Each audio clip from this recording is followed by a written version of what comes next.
when I was told the school days are the best days of your life, I'm thinking, oh my. Simon Cowell. The name alone commands images of power, brilliance, and fear. For over 2 decades, he's been the man who shaped global entertainment, the ruthless judge with the sharp tongue and the golden touch. From American Idol to The X Factor and Got Talent, he transformed ordinary dreamers into household names.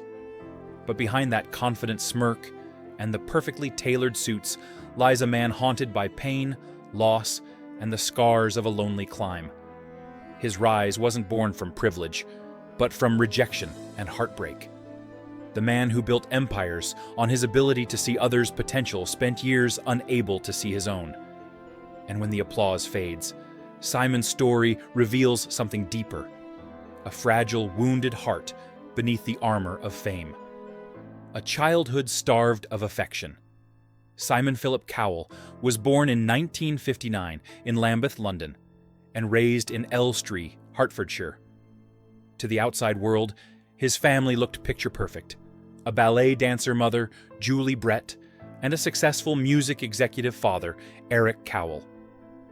But inside that home, warmth was a luxury. His mother floated through life with elegance, but emotional distance, while his father valued discipline more than tenderness. Simon would later admit, with quiet pain, "My father never said he was proud of me." That missing praise became a wound that shaped his entire life. At school, he wasn't the standout achiever. He was the boy who broke rules, tested limits, and struggled with feelings of inadequacy. Rejection became his companion, echoing a painful truth. He was never enough. The boy who would one day judge others' talents began life feeling unseen, unheard, and unloved. Those early shadows would become the fuel for his relentless drive. Invisible in the world of stardom. After scraping through school, Simon found himself drifting, lost between expectations and disappointment. His father, perhaps out of pity, secured him a mailroom job at EMY Music. The irony was cruel. He was surrounded by fame, yet completely invisible.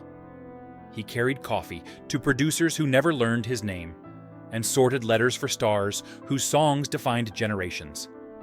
Simon later admitted that in those early years, he often cried quietly in the bathroom after work, feeling like life had already passed him by.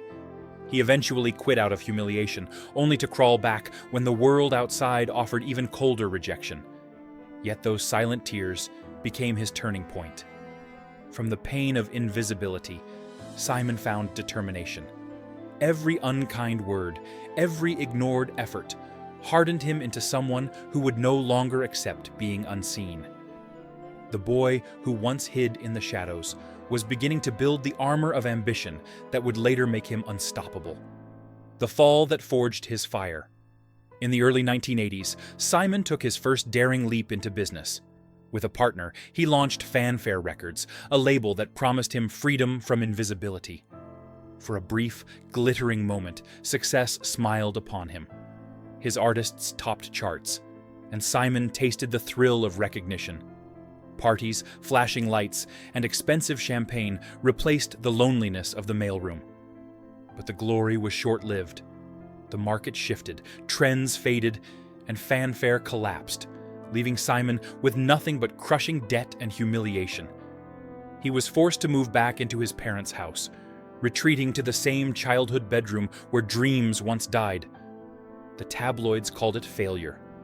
For Simon, it was annihilation. But in that lowest moment, something inside him changed. Failure stripped away his illusions and taught him the truth. Success doesn't come from brilliance alone, but from survival. He vowed that if he ever rose again, he would do it on his own terms, no matter the cost. The birth of television's most feared judge. In 2001, everything changed.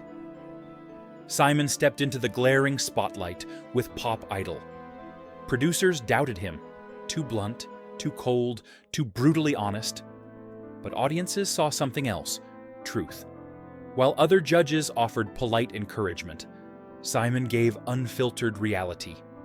Viewers, tired of sugar-coated lies, found his honesty refreshing, even thrilling.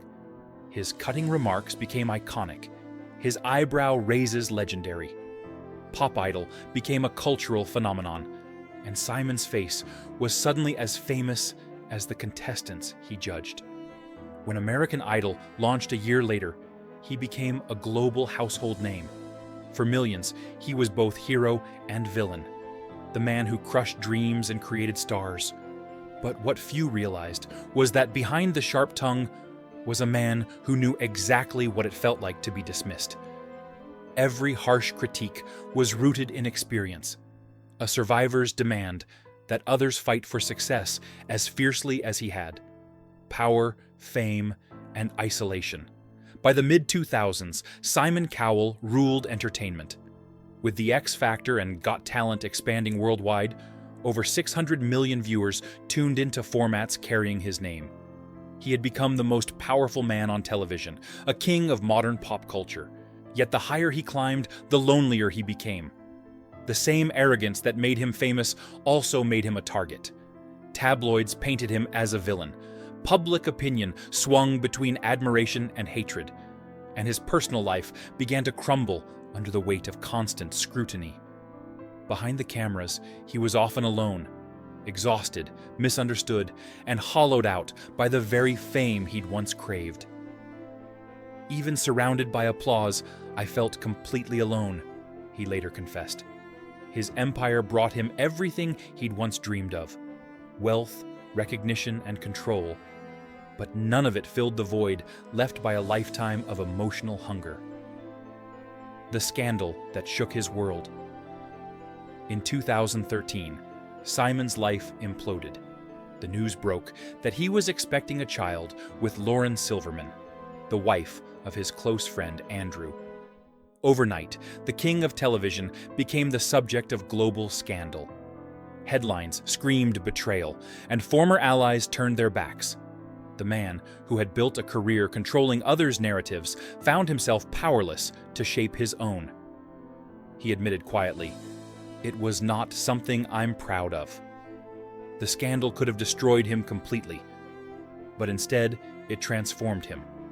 When his son, Eric, was born in 2014, Simon discovered something he'd never truly known: unconditional love.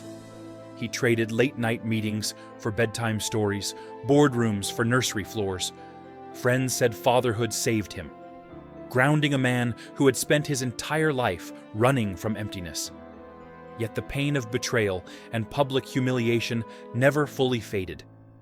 The scandal scarred him, but it also softened him, a rare, humanizing turn in an otherwise ruthless life. Losing his greatest support, just as Simon was finding balance in fatherhood, tragedy struck again. In 2015, his beloved mother, Julie, passed away at 89. To outsiders, it seemed like the natural passing of an elderly parent, but to Simon, it was shattering. She had been his anchor, the quiet witness to his struggles, the silent supporter through every storm. Losing her reopened old wounds, especially the regret of his father's earlier death in 1999.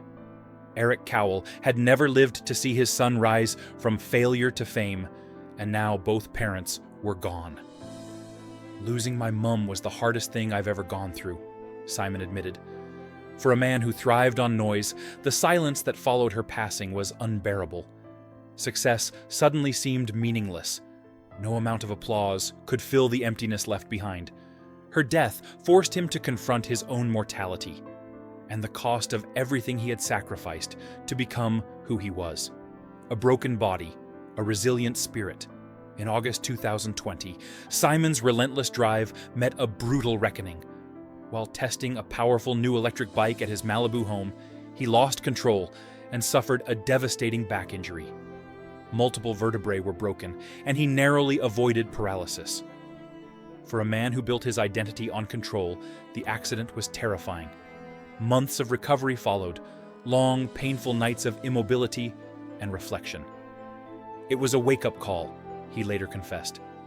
"I realized I'm not invincible." The experience humbled him more than any failure ever had.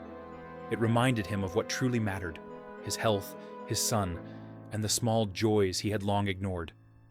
The accident stripped away the last of his arrogance and replaced it with gratitude. For the first time, Simon Cowell learned to slow down, to breathe, and to simply live. Not as a mogul, but as a man who had survived everything life could throw at him. The man beyond the myth. Today, Simon Cowell stands not just as an entertainment icon, but as a survivor of his own story. From a lonely boy in Hertfordshire to the most powerful judge in television, his journey has been carved by pain, persistence, and profound transformation. The smirk and the sharp remarks remain, but they now hide a heart tempered by loss, love, and redemption. Fame built his empire, but fatherhood rebuilt his soul. Beneath the tailored suits and biting wit lives a man who finally understands that true success isn't found in applause. It's found in peace. Simon Cowell's story isn't about perfection. It's about perseverance. It's about a man who faced rejection, failure, scandal, and heartbreak, and still stood tall. The judge who once demanded perfection from others finally learned that being human, after all, was enough.